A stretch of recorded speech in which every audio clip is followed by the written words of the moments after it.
जय हिंद दोस्तों, मैं प्रदीप पाल स्वागत करता हूं आप सभी का आपके पसंदीदा यूट्यूब चैनल 50-50 अथर्व। आज हम लोग पढ़ने वाले क्लास 9th एनसीईआरटी की पहली प्रश्नावली संख्या पद्धति। इसके 3 क्वेश्चन ऑलरेडी हम लोग कर चुके हैं। अब आते हैं इसके चौथे क्वेश्चन पे।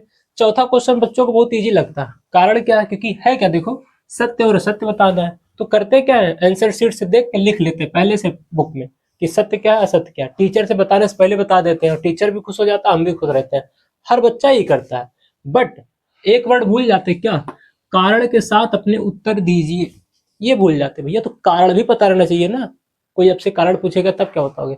तो इस वीडियो में आपको बहुत बेहतरीन कारण बताया जाएगा, कारण कैसे में देना है और क्यों हो रहा वो चीज, तो आप ये सीखेंगे।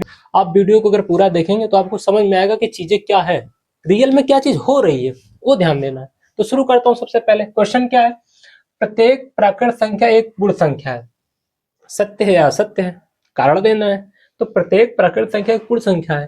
तो सबसे पहले आपको ध्यान देना कि प्राकृत संख्या स्टार्ट कहां से होती है। प्राकृत संख्या स्टार्ट कहां से होती है भाई? देखिए क्या थे, गिनती। तो गिनती स्टार्ट कहां से होती है?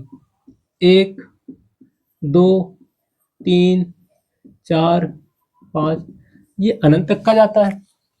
अब आते हैं पूर्ण संख्या। पूर्ण संख्या कहां से स्टार्ट होती है? Whole number. 0 1 2 3 4, ये भी ऐसे अनंत तक जाता है। ठीक।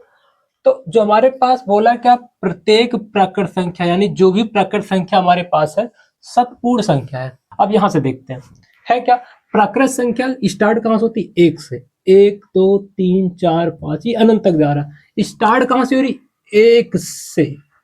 भैया पूर्ण संख्या कहां से स्टार्ट हो रही है? 0 से। 0 के बाद फिर 1 आ रहा, मतलब जो हमारे प्राकृत संख्या में जो भी संख्या है सब किसमें है? पूर्ण संख्या में।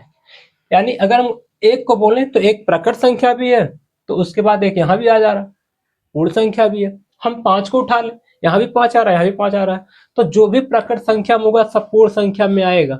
इसका मतलब जो भी प्राकृत संख्या है सब पूर्ण संख्या है। बात समझ में आया क्या? जो हमारे पास प्राकृत संख्या है वो पूर्ण संख्या में आ नहीं जा रहा। देखो 1 से स्टार्ट हो रहा है, 1 से तो 0 से स्टार्ट हो रहा है ना। तो 1 से ये शुरू हो रहा है और ये 0 से शुरू हो रहा है, तो इतना सा फर्क था दोनों में। तो क्या हो जाएगा, ये कथन सत्य हो जाएगा। सत्य होने का रीजन, आप इसको लिखने के बाद आप लिख देंगे सत्य है, तो पूरा 100% इससे हो जाएगा। क्योंकि आपने दिखा दिया क्या, प्रकट संख्या 1 से स्टार्ट होता है, पूर्ण संख्या 0 से स्टार्ट होता है, तो 0 के बाद 1 आ रहा है। यानी इसमें जो भी संख्या है प्रकट संख्या में सब पूर्ण संख्या में आ रहा है, यही ध्यान देना है। इधर आते हैं सेकंड क्वेश्चन पे। प्रत्येक पूर्णांक एक पूर्ण संख्या है। पूर्ण संख्या कहां से स्टार्ट हो रही है? यहाँ पे लिखे थे 0 1 2 3 4, ये हमारा पूर्ण संख्या है। इंटीजर्स कहां से स्टार्ट होते हैं? पूर्णांक कहां से शुरू होता है? तो होता क्या था, पूर्णांक हम लिखते कैसे थे? जेड से। आता कैसे था? 0 1 2 3 4, ये अनंत तक का जाता था। इधर क्या होता था? -1 -2 -3, ये भी अनंत तक का जाता था। तो जो हम देख क्या रहे हैं, पूर्ण संख्या तो 0 से इधर जा रही है, 0 के बाद 1 2 3 4 धनात्मक तरफ जा रही है, लेकिन पूर्णांक हमारा माइनस की तरफ भी आ रहा है। -1 -2 -10,000 कुछ भी लेंगे सब पूर्णांक हो जा रहा है। तो अब क्या देख रहे हैं, प्रत्येक पूर्णांक पूर्ण संख्या होगा। जो पूर्णांक की संख्या है वो पूर्ण संख्या में आ रही है? नहीं आ रही।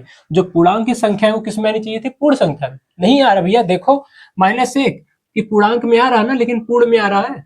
नहीं आ रहा है, यही ध्यान देना है। पूर्णांक संख्या जब पूर्ण संख्या में नहीं आ रही तो पूर्णांक संख्या पूर्ण संख्या होगी कैसे?